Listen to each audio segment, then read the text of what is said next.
Shri Gurubhyo Namaha. Harihi Om. Om Sahana Vavatu Sahanau Bhunaktu Sahavityankaravavahai Tejasvinavadhitamastu ma Vitvishavahai. Om Shanti Shanti Shanti. Om Sadashiva Samarambham Shankaracharya Madhyamam Asmadacharya Paryantam Vande Guru Paramparam. Arunachala Shiva Arunachala Shiva Arunachala Shiva Arunachala Arunachala Shiva Arunachala Shiva Arunachala Shiva Arunachala. Okay. The previous class we were discussing about pranayama, the relationship between pranayama and mind control which is required in meditation. I also quoted that Bhajagovindam verse, pranayamam pratyaharam nityanitya viveka vicharam. Right? Good. So today we are going to talk about two types of absorption of mind, two types of let us say samadhi, udukkam. The word used in Tamil is udukkam.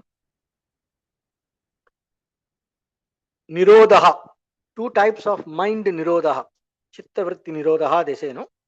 So Bhagavan Ramana Maharshi talks about two types. It's very important to understand this because that's where Vedanta comes in. Vedanta or knowledge, self-knowledge comes in and gives us the clarity about the connection between mind control and end of samsara. What type of mind control are we looking at is preferable, which is directly related to the ending of samsara. So that, for that crucial clarity, this verse is extremely important. So the verse number 12 recap.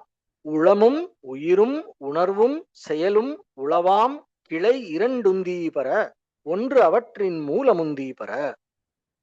உளம் mind, உயிர் prana, உணர்வு feelings, thoughts, emotions, all that, செயல் action. Mind and prana, thought and action respectively, connected to each other, are the two branches from one source. Their source is one, and from that one source, which is the Atma, the Sachidananda, the pure consciousness or the Chaitanya, which is also Ishvara. Right? They say in Upanishad, after creating the body, the Supreme Brahman opened the, after creating all the organs and pranas and everything, he said, how is this going to come alive, or how all this will exist without me? So he thought, and he opened the top of the skull and entered the body and took his place in the heart. Comes in Upanishad. So that is called Murdhanadi, comes to the heart. So from the heart is not the physical heart. Here we are talking about the spiritual heart, Hridayam, Hridaya Kamalam, they say. Right? It's somewhere between, above the diaphragm and below the cardiac area. So somewhere in the right side of the heart and that area. Okay. So it is just whenever you say, instinctively when we say I, me, when we say, we take our hand to the point in the chest, right? So somewhere behind that is the place, corresponding place in the body, if you want to map it to the body. So that heart is the place where Ishvara lives. We have a lot of pramanas, we have a lot of Upanishadic verses, Vedic verses that talk about it. There is one Narayana Shuktam. He talks about this.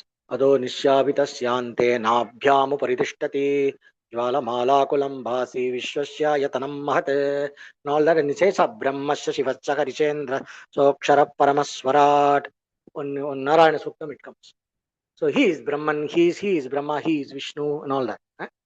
So the source of mind and prana is one, which is Ishvara, present as the pure consciousness or the Shuddha Chaitanya Sachidananda Atma, physically, which can be mapped to the spiritual heart. Right. Now, that is why when I control the prana, the mind gets controlled, and when I control the mind, the prana gets controlled. So both of them arise from that source and are coming out and getting their functionality by the power of Maya as Avarana and Vikshepa, working through our vasanas and samskaras. All these big words, if you don't understand, you will have to get back to the drawing board, Tattva Bodha. Right? We have seen Tattva Bodha. We have seen Tattva Bodha. Samskara, Vasana, all these words you are supposed to know already, whoever has been attending the classes regularly. So if anybody is here or most of you say we have no clue about these jargons, then please leave a message. Our next class will be Tattva Bodha. I already took it, then I will have to take it again. Tattva Bodha or some other Prakarana Grantha where, or in a freestyle, I will have to cover all that. So, the two branches coming from one source is the logic behind the connection between mind control and prana control.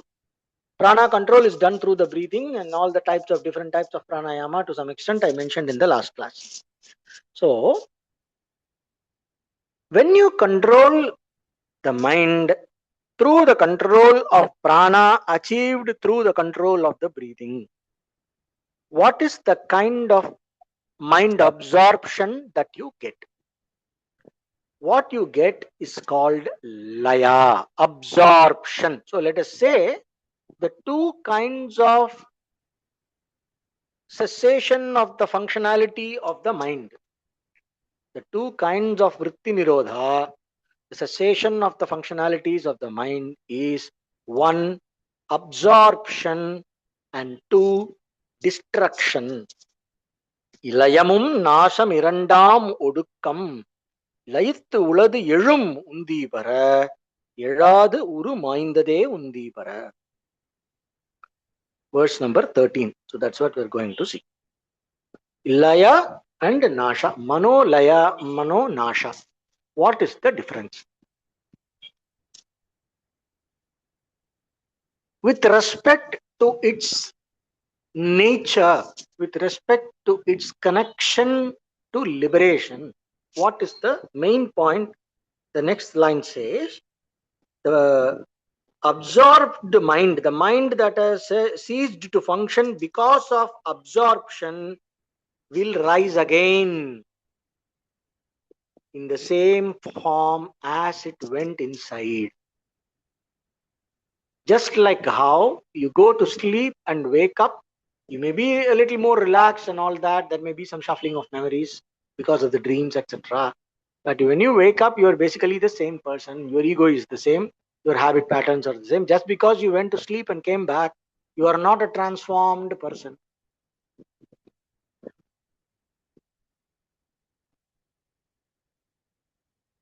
So, layittu uladu எழும். So, there are three kinds of absorption of mind here. One that happens through prana control in laya samadhi, which is mentioned here, which is comparable to the absorption of the mind that happens in sleep. The only difference being, in this laya, there is more sattva, while in sleep, the absorption is because of tamas. Laya samadhi is because of bringing down the rajas in the mind, while there is sattva. Which means you are aware and silent because the mind is switched off or absorbed. In deep sleep, your identity and your buddhi is completely gone because the absorption happens through the agency of tamoguna. Because of that, you don't know what happened. There is no self-awareness and all that. But while in Laya Samadhi, also you may not know what happened. But Laya Samadhi is mostly like being absorbed in an ocean of light, while the sleep is like being absorbed in an ocean of darkness. I don't know anything. What happened in sleep? Can you tell me? How were you feeling in the sleep? He said, oh, I slept very well, that much I feel. But I have no clue. I don't know anything. I did not know anything. I slept so well, he said. Which means what? I did not know anything. How do you know you did not know anything? Because of the presence of the witnessing consciousness, there is a certain impression in the chitta that of that vritti, that mind's vritti, that is completely where the buddhi is completely associated with the vritti. I do not know anything. According to Yoga Sutra, what is nidra? Swapna, nidra, all the five vrittis, when they are defining in the Samadhi Pada, nidra is described as abhava pratyaya, alambana vrittir nidra. Abhava pratyaya means there is no bhava. Abhava means basically here absence of any kind of thought, absence of any kind of content, a pure sense of negation, negation of all the sensory inputs, negation of all thoughts, memories, ego, everything, complete negation. That is what is experienced as deep sleep. And there is a witnessing to this negation. You can experience, you can say, how am I a witness to this negation? I can give you an example. I ask you, what is the color of your laptop or your mobile phone that is in front of you? Or what is the color of the clothes that you are wearing today? You will be able to say. Right? Now I am asking you, what is the color of the cushion that is there in the sofa here next to me? What is the immediate response that comes in the mind? I don't know. What is the color of your cloth? Immediately there is knowledge. You are experiencing knowledge and the name of that color. There is a feeling, I know.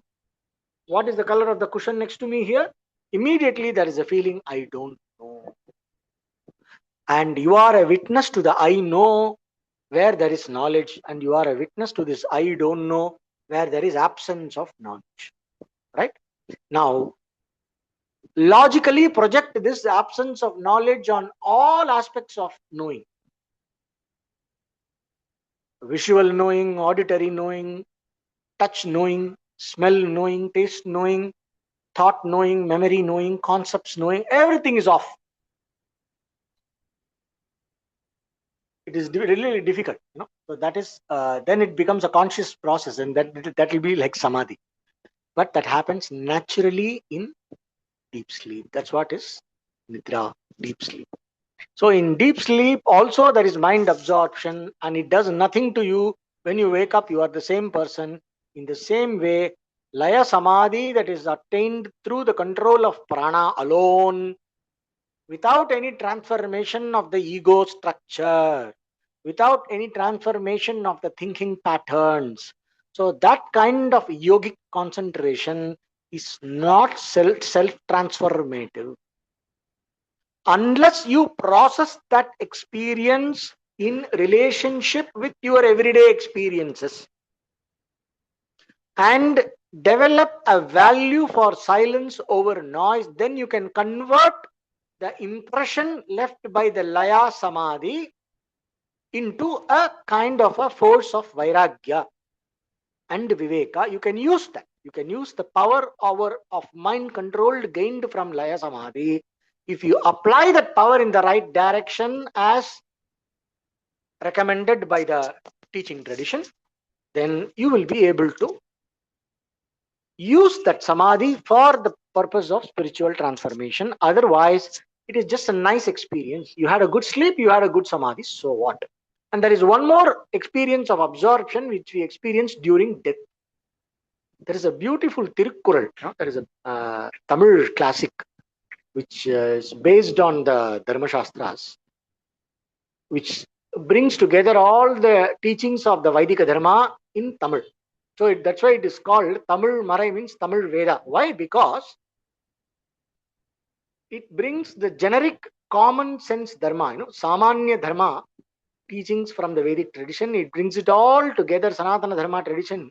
It brings it all together in 3 chapters, Arathupal, Purutpal, Kamathupal. This Tirukkural. It comes in 1330 couplets. It's a very famous Tamil classic.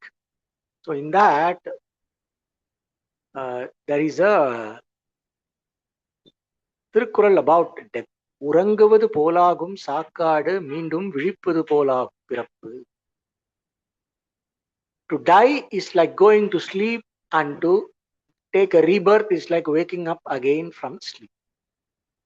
Amazing. No? So that's what happens. You suddenly, when you switch off, it's like going to sleep, and then you wake up in another dimension. If you are a ghost, you will wake up in Pretaloka. And if somebody is doing some karmas and all that, for you, probably you will experience an astral journey, and then finally wake up with the body and the ego in the Pitruloka. If you go in the path of darkness, if you go in the path of light, then this sleep experience is not that. There is a continuous movement in light, where you are traveling towards Brahmaloka, Nakshatra Loka, Chandra Loka, and all that, and Surya Loka. Like that, there is a trajectory that is given in the Shastras. Or if you are a jnani, this question doesn't arise. So, normal death, what happens? It's like switching off, going to sleep, and when you wake up in a new body.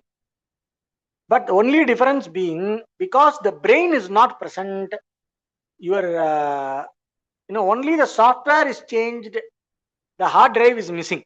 So because of that, you don't have any memory. You only have the impressions created by the memory in the form of samskaras in your Karana Sharira. Karana Sharira means the causal body. The causal body and your Sukshma Sarira, the Chitta, it will carry the impressions left by the experiences here. And that will hook you to the karmic matrix, which will decide the course of events in the upcoming life.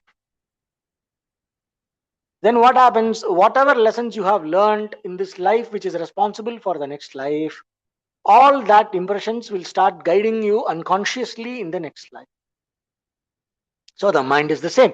So nothing happens simply because you died, you did not solve your problems. Sleep does not solve your problems. It gives you a break. Laya Samadhi, which is obtained only through pranayama, also does not solve your problems. It gives you a nice experience and a break. Probably it gives you some good health. Death also does not solve your problems. It gives you a break, and the problem continues exactly where you left, with the different content, with different people. Let us say you have a set of patterns of problems in this life. If you do not address the ego structure in you that is sustaining those patterns, the patterns are going to continue even in the next life. That's what all these healing methods and all that, these new age healing methods, the neuro-linguistic programming and rewiring your mind and all that they're talking about. So all these therapies, they're all basically rewiring your pattern to a more healthy thing. So whatever future, it will rewrite the course of the future. The same, the patterns of thinking and the way of egoistic reactions that we have, the reactive patterns in the ego that we have, they are sustaining the same type of activities and situations in our life, both the conscious ones and the unconscious ones, and the apparently out of control ones. When we don't change that root cause, the same pattern keeps continuing and we keep reacting in the same way. We can take a break, but when we come back into a situation, the same kind of patterns continue. So we will have to look into the core of the issue, which is in our own mind. And when we change here, the way in which the universe responds to us also changes out there. Right? So this is a part of all these healing workshops, self-help is a very big thing there. Rewiring your patterns and changing your patterns and all that, right? So that's what we do in our Shastra also. What we do, we change we create new samskaras. Vitarka badane pratipaksha bhavanam. We create a different kind of samskara to the same stimuli, a more sattvic way of responding to a given stimuli. What does it give you? It liberates you from the binding patterns that reinforce our kleshas and karmas. Klesha, the pain causing affliction. Karmas, the patterns of action and results of action. Yeah.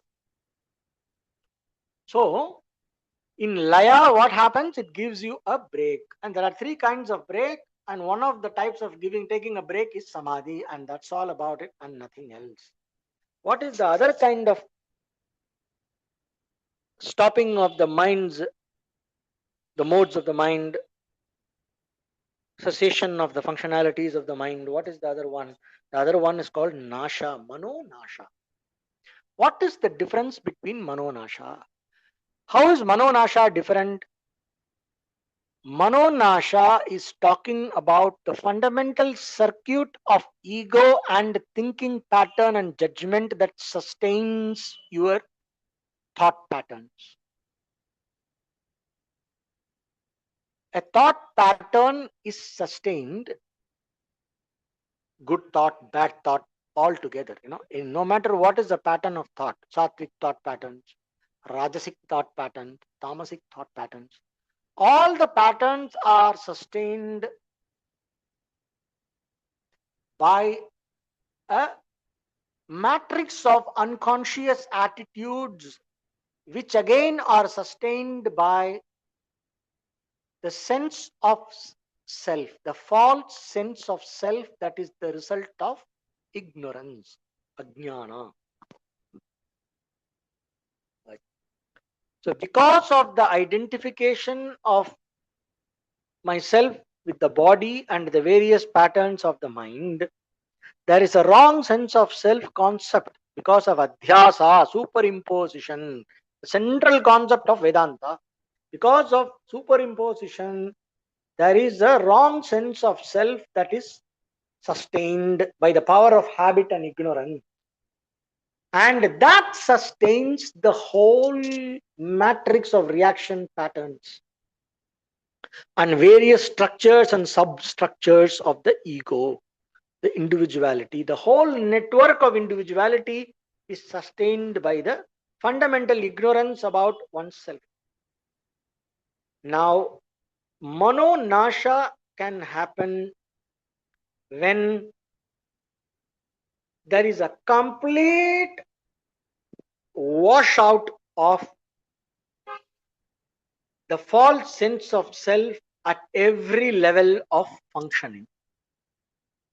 The false sense of self that is sustained by ignorance is removed at every level of functioning by the practice of Sahaja Samadhi. The absorption of the mind through the control of prana, the yogic Laya Samadhi that is mentioned here. Bhagavan Ramana Maharshi calls it as Kevala Samadhi, while the Mano Nasha that is effected through perfect abidance or Nishta in Atma Jnana, self-knowledge, leads to what Bhagavan Ramana Maharshi calls as Sahaja Samadhi. Kevala Samadhi, Sahaja Samadhi. Kevala Nirvikalpa Samadhi, Sahaja Nirvikalpa Samadhi. What is Sahaja Nirvikalpa Samadhi? The body is there, the chitta or the mind stuff, the base in which the mind can function, that is there. Chit Shakti, the power of consciousness is there, the body is there, the prana is there, the person is alive as though, but the individuality behind is not there. So because of that, none of the patterns of the mind can sustain themselves. The individuality is completely absorbed in the true self. The false self is completely gone. So because of that, there is no fulcrum around which the thought patterns and the memories and the individuality related functionalities of the mind. The individuality related functionalities of the mind have no central locus or fulcrum around which they can organize themselves. It's like a bank account where the owner is dead. What happens to the bank account? The bank account money goes to Ishvara. The money goes to the country, to the bank itself, to the nation. Like that, there is I heard about this in the Himalayas, Rishikesh, and all that. There are a lot of sadhus, monks, who have bank account. They are not supposed to have, but they have because it is functionally necessary. The social dharmic system has collapsed almost. So even the monks have to go through some troubles like this.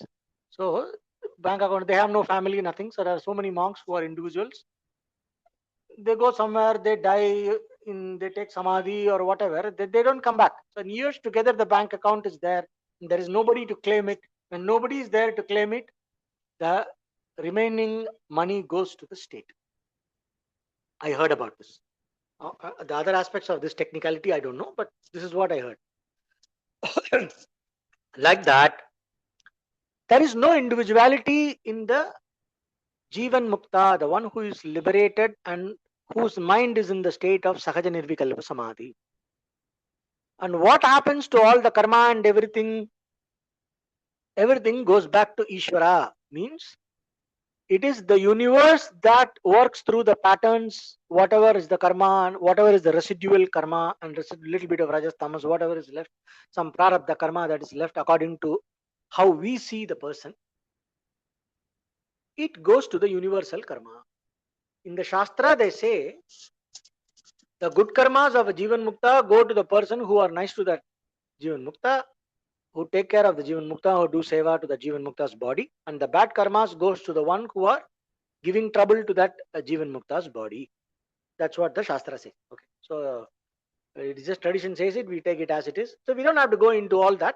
Let us consider it as a advice for the common public to have the right attitude of dealing with the Jivan Mukta. How to behave with the Jivan Mukta. For that, it is a sadhana that is recommended for the public. You can take it in that way. Right? We don't have to take it literally and start digging into it. So the two types of cessation of the functionalities of the mind. One happens because I switch off the power. It is the putting the computer, switching off the computer, and if I turn on the button, the power comes back and the computer comes back. Wherever I left it, it comes back. Right? Reboot. Everything is there. Manonasham is like formatting the hard drive. Nothing there.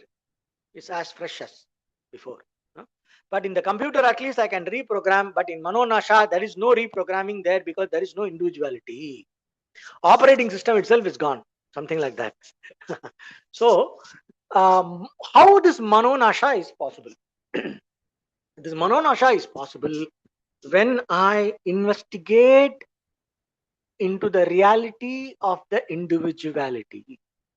So that is what the rest of the Upadesha Undiyar is going to help us understand and apply it. This Manonasha is possible only when the individuality is lost, and when the individuality can be lost only when the ignorance is gone. And the ignorance is nothing but the ignorance of the true nature of the self, which includes the knowledge which is of the nature of understanding I and Ishvara are one. The Mahavakya. Mahavakya Janita Vritti Rupa Jnanam. Sri Adi Shankaracharya says. It's called Akandakara Vritti, Prajna Vritti and all that. So that's the big topic by itself.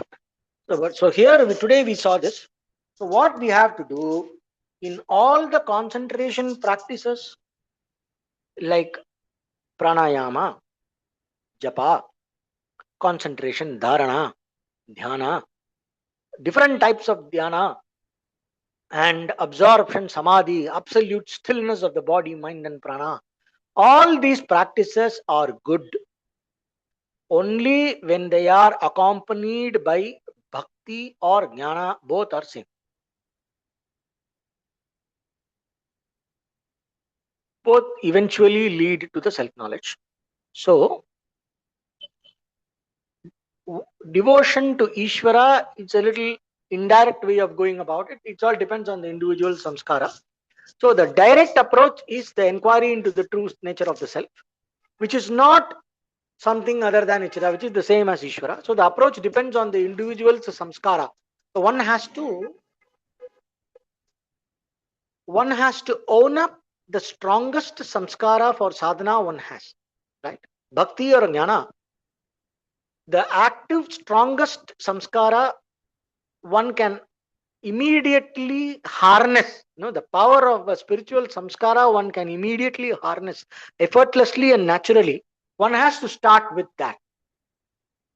That will enable us to first withdraw from the old habits and patterns and the worldliness and bring us close to the truth, to the readiness for the truth. So if jnana is your samskara, dominant samskara, grab that. If bhakti is your dominant samskara, grab that. It's not that this is superior, that is superior. The most superior kind of spiritual practice is that which is aligned with the strongest spiritual samskara that you can harness immediately, that will give you total absorption and dedication and commitment in the practice without anybody forcing you, without needing constant external motivation, without needing all this cajoling and convincing with all the arthavada means all this exaggerated marketing, constantly needing some kind of motivation and propping up. All that will not be required if you are completely in love with what you're doing, right? So in the same way, the best, what is the fastest way? The fastest way is the strongest way that you can harness naturally, and the strongest type of commitment that you can harness without any external pressure, naturally and effortlessly. Whatever comes to you naturally, harness that samskara and start from there. That is why in Shastra we say, in bhakti there are so many types of Navavida bhakti, 9 types of bhaktis there. Then we have bhakti, then we have jnana, and then we have prana control and techniques and yoga, and then we have if I am very externalized, I am not able to concentrate and all that, then we have focus on dharma instead of artha and kama, and doing the dharma with nishkamya attitude and nishkamya karma and slowly bringing it back. So one has to tap into the strongest samskara, and while you are using your strongest spiritual samskara to discipline you, the study about the true nature of the self has to go on side by side. Study about the true nature of the self, and which includes the knowledge of Ishvara, all that Shastra Swadhyaya should be going on side by side. That is why in Kriya Yoga, the beginning practice, Tapaswadhyaya Ishvara Pranidhanani Kriya Yoga, no, Yoga Sutra, second chapter. What is Kriya Yoga? Kriya Yoga means active yoga, part-time yoga, beginner's yoga. We can understand it in all this way. It includes mind and sense control practices, which is covered by the word tapasya. Study of the scriptures and doing japa is covered by swadhyaya. Pranavadi pavitranam japo moksha shastran patanam va. Right? Chanting of the sattvic mantras like pranava, etc. And studying the scriptures that are connected to the purushartha of moksha. That is Swadhyaya. Swadhyaya is not watching your own thoughts.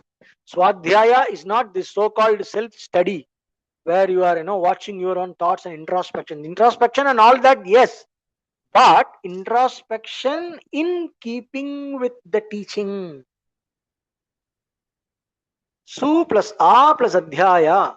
Sushtum, and the su, swadhyaya has a prefix su. That means in keeping with the teaching. So swadhyaya means not just self-analysis. It is. It may include self-analysis, but guided by the Shastra. Swadhyaya is primarily Shastra study and practice of mantra japa. If you are a Vaidika person, if you are a Brahmin or a Dvija with Upanayanam, it is study of the Vedas. If you don't have that, you can study the Itihasas, Puranas, and the translations of the Upanishads and Smriti Granthas like Bhagavad Gita, Smriti Prasthana, and all this Shastra. Bhagavad Gita is there, Bhagavatam is there, Ramayana, Mahabharata, and there are various portions that are connected with moksha in all the Mahabharata. Shanti Parva is there. Then we have Uddhava Gita is there, Bhagavad Gita is there. So like that, in all the Puranas, there is a portion that talks about knowledge and moksha. So that portion one has to study with the that which carries the essence of the Upanishad. Like Srimad Bhagavad Gita is considered as the essence of the Upanishad. So one studies Bhagavad Gita and Yoga Sutras. All of this study through a proper teacher, listening to discourses, practice of one's mantra. If one does not have a Diksha mantra, one can practice Nama Japa. And the third one, Ishvara Pranidhana, means cultivating a devotional attitude and making the knowledge of the Supreme Divine as part of everyday life. That is Ishvara Pranidhana.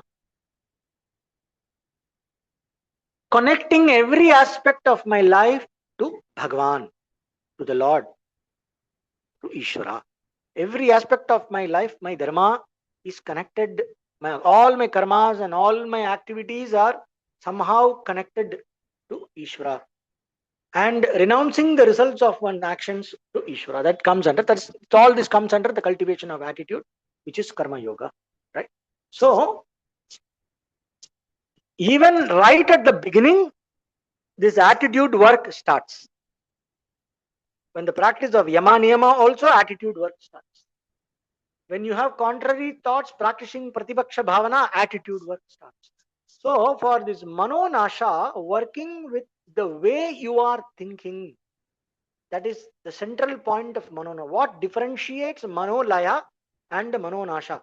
What differentiates the approach of kevala samadhi versus sahaja samadhi is the thinking patterns are transformed in Sahaja Samadhi in keeping with the teaching, finally leading to the point where the individuality is erased in the light of the true knowledge of the self, leading to that. Okay.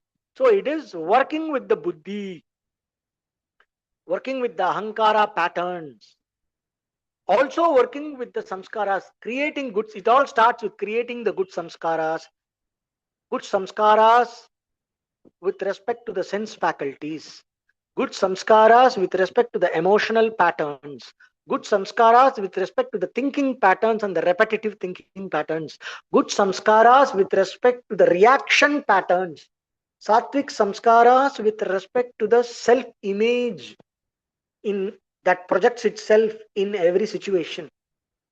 So learning to see oneself repeatedly in the light of the teachings and not see oneself or create a self concept that is based on ignorance and arrogance that bloats your ego and makes you more stuck with karma and klesha. Instead of that, we learn to see ourselves in the light of Shastra.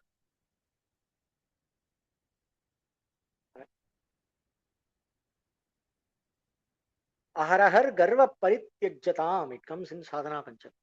Aharahar, again and again, every day, give up your false ego, your false sense of self that shines as egoistic attitude, which is marked by kartritva bhoktritva. I am the doer, I am the enjoyer. We always keep coming back to this. Every shastra you go, it talks about this. So why this is important? Why Manonasha can end samsara, but Manolaya cannot end samsara? Because Manolaya works only by switching off the functionality and does not address the ego patterns that are sustaining the samsara patterns. And it does not even address the thinking patterns. Forget the ego patterns and the ignorance behind it. So Laya Samadhi cannot liberate you. Sahaja Samadhi, how does it liberate you? Because it is directly working at the root, which is sustaining the whole tree of samsara. The ignorance and the ego patterns, based on the ignorance, I am attacking there directly. I am working with those patterns directly in the light of self-knowledge. So because of that, Jnana Nishta, Jnana Nishta's culmination is Sahaja Nirvikalpa Samadhi, while Prana Nirodha is its culmination is Laya Samadhi. Laya Samadhi is not bad. It's not. Yeah, this shloka is only telling us that Laya Samadhi is yogic. Laya Samadhi through control is insufficient. That's what it says. It doesn't say it's bad. It's very good. It is very good to control prana. It's very good to absorb the mind and forget the whole thing and go into inner absorption and practice that deep kind of silence, by stopping the prana in the nadis and all that is excellent. Through bandhas and everything, all the practices are wonderful, provided you accompany that with study and attitude work. All the pranayama practice and samadhi, laya samadhi practice can be covered by that one word, tapasya. So that alone is not enough. When it is accompanied by swadhyaya and ishvara pranidhana or jnana vichara or atma vichara, then we are using the advantages we gained through the samadhi, yogic samadhi practice, the laya samadhi, the kevala nirvikalpa samadhi is being used constructively for furthering our growth, furthering our progress in attaining sahaja nirvikalpa samadhi. So the target of jivan mukti is perfect jnana nishta or atma nishta, which is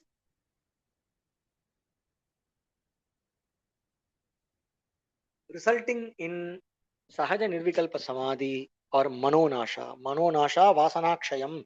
It's called. It is discussed in jivan mukti viveka yoga vasishta and all that. So ilayamam nasham irandam udukam layittu uladelu mundi para இழாது உருமாய்ந்ததே உந்தி பர லய விநாசனே உபயரோதனே லயகதம் புனர் பவதி நோமிருதம். So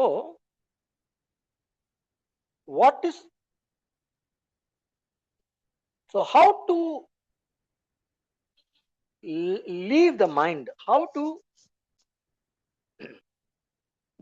bring the mind on the path of self-realization. Odukka valiyai, that is the next shloka, 14th verse. Odukka valiyai odungum ulathai vidukkave yorvadi undi para viyum adanuru undi para. In Sanskrit, prana bandhanal liyamanasam ekachintanan nashametyatah. Okay. Nashametyatah. Okay. Nashametyatah. Right. Odukka valiyai odungum ulathai. So there is a small difference in the way it is presented. So connecting the Tamil and Sanskrit, we will interpret it like this. Odukka valiyai, let us understand it as controlling the prana. The mind that gets controlled, the mind that gets absorbed because of the absorption of prana, it is a way, there is a way to make it lose its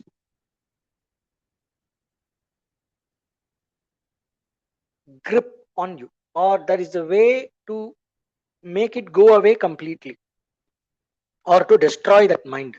Vidukkave means to free, to completely free that mind from all its hidden patterns and of bondage and everything.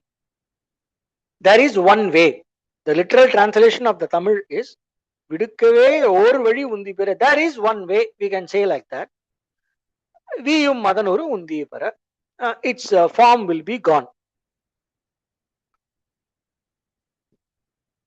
through this one way. But the word used for this one way, the word used in Sanskritam is ekachintana.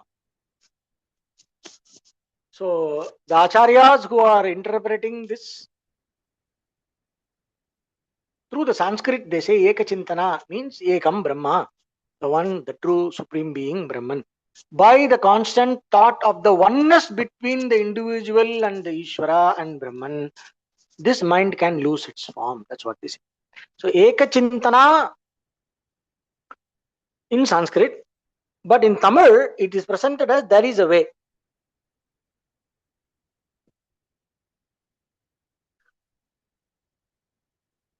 There is only one way. We can vidukkave or vadi undi para means to get rid of this mind entirely. There is one way, or there is only one way. We can take it like that. Okay. So the only one way, if we take it like that, then it is in alignment with the Upanishad, which is because he is only introducing the topic here. Further, he is going to tell what is this one way he is going to say. So vidukkave or vadi undi para can be taken as there is the only one way to get rid of this mind. Nanyah pantha vidyate ayanaya, it comes in Veda. So, guided by that Shruti Vakyam, Nanyah pantha, there is no way but this. There is only one way. Okay. So, what is that way? That way is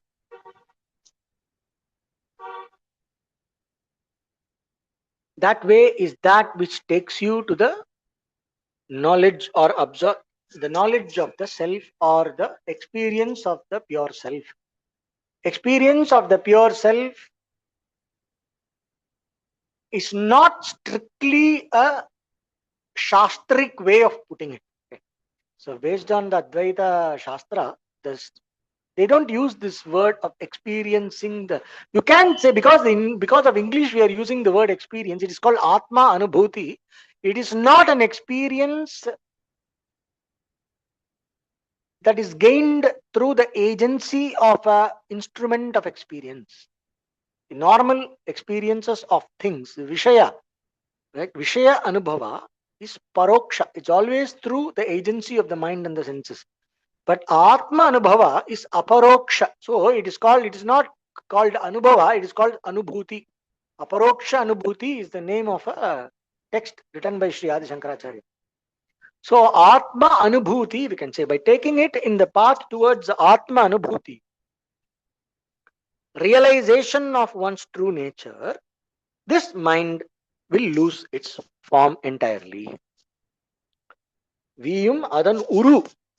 The mind will lose its form. Means what?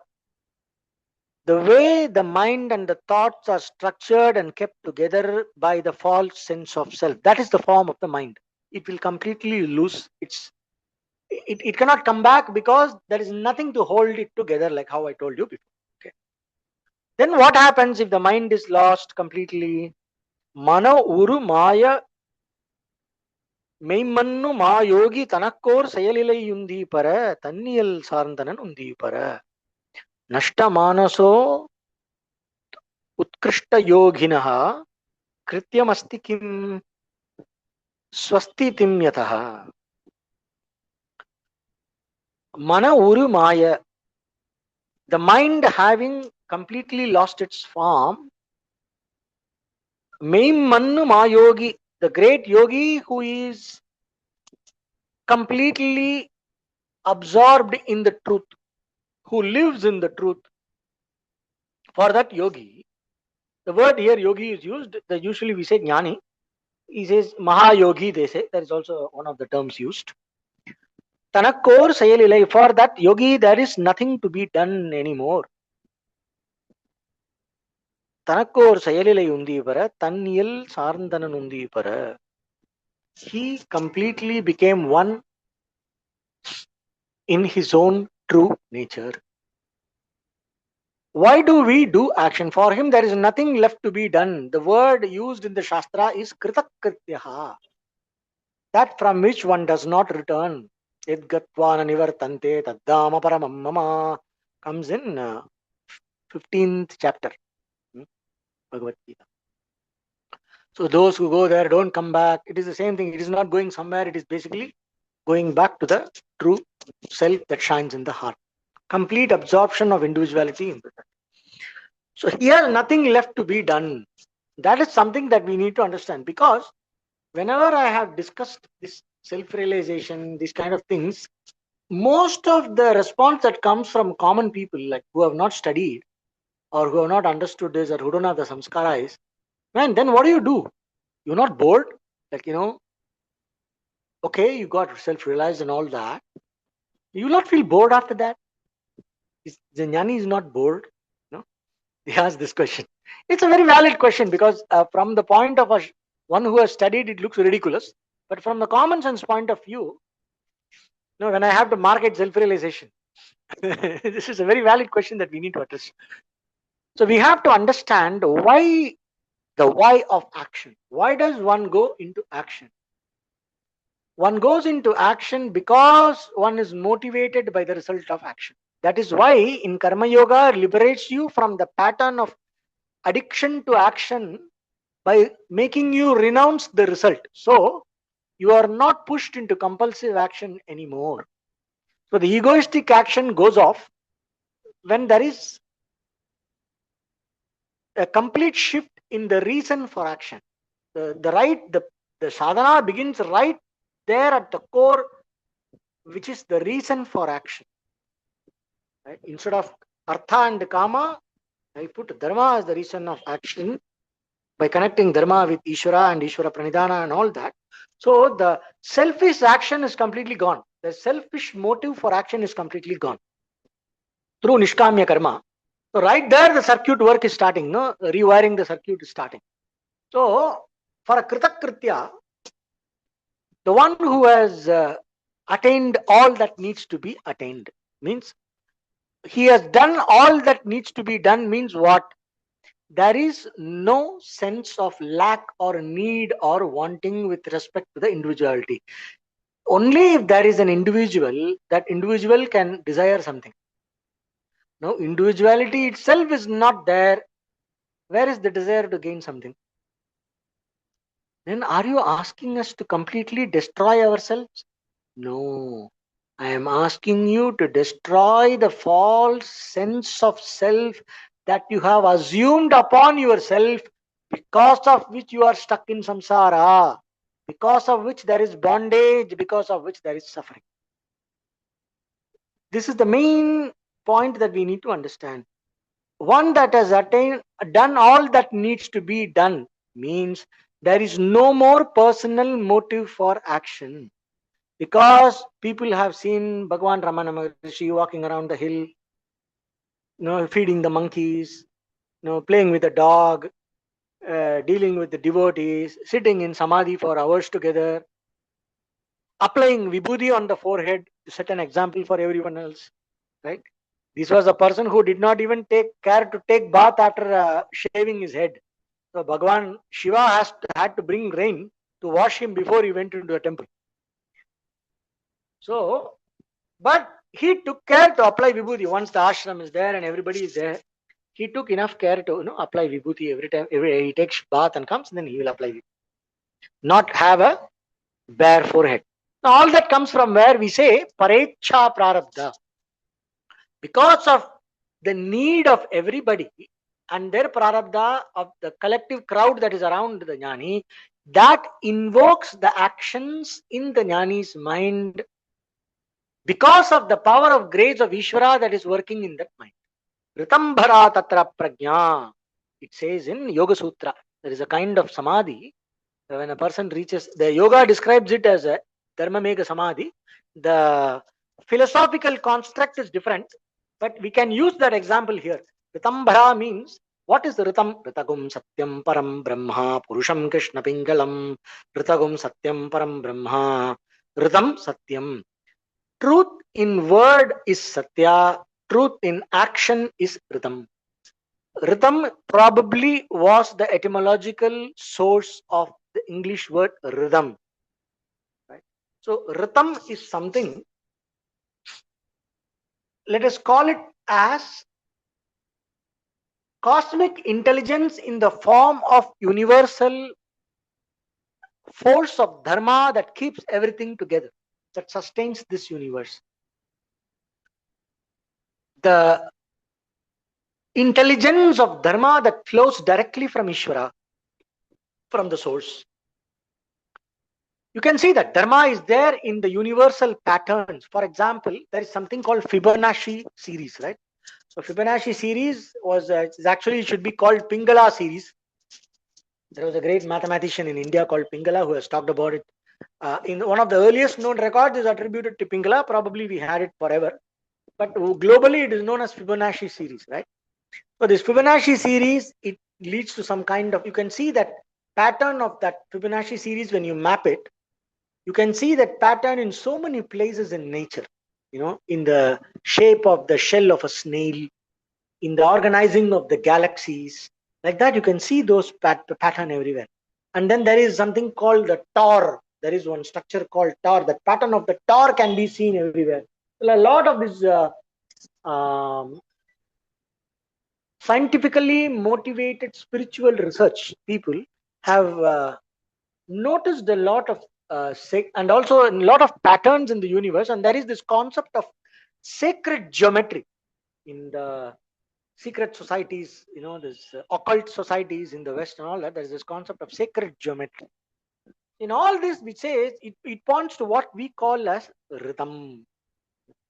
So ritambhara means this person's mind is filled with rhythm, that force called rhythm that comes directly from Ishvara. It means what? This person's mind is basically God, it's basically an altar of God. And this person's body is a temple. That's why seva given to a Jivan Mukta is like being with God himself directly. That is why they call Ramana Maharshi as Bhagavan. Why do they call him as Bhagavan? Bhagavan is the word referred to for God. But why did they call Ramana Maharshi as Bhagavan? Because a Jivan Mukta in Sahaja Nirvikalpa Samadhi is God himself walking in front of him. Because why?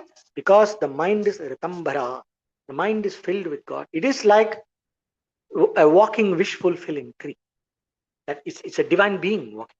So the behavior is, the behavior is not, sometimes it can be logical, sometimes it will not be logical, sometimes it will be like a child, sometimes it will be completely crazy like a ghost or like a mad person. Bala unmatta pishachavat.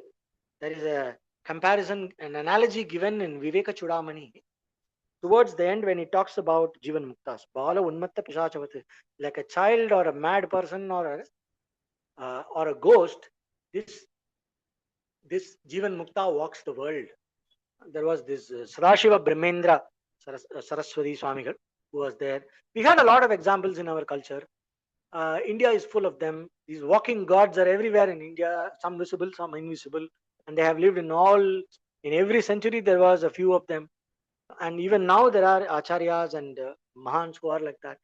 So that this is what makes this land Bharatavarsha so sacred, because these people, these Jivan Muktas have been produced against again. Tanniyal Santhanan Undi Para.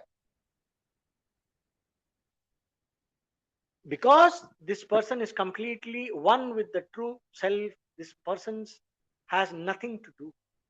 Because it is completeness that is walking there. Right? And one cannot understand why Adi Shankaracharya calls it like a child or a mad person or a ghost. Because child, mad person or a ghost, their behavior cannot be interpreted logically. It doesn't follow any of your rules, it follows its own rules. The Tao has its own way, it says, Lao Tzu in Tao Te Ching, he says, the Tao has its own way. So like this person is a walking Tao. Can say like that. So with that, I will complete this class. How to proceed with this, how to reach this state, which is a possibility for each one of us, how to attain this perfection in Atmanishta, further discussions. from the verse 16 onwards, we will see in the coming class. Om Purnamada Purnamidam Purnat Purnamudachyate Purnasya Purnamadaya Purnameva Vasishyate. Om Shanti Shanti Shanti. Om Tatsate. Thank you.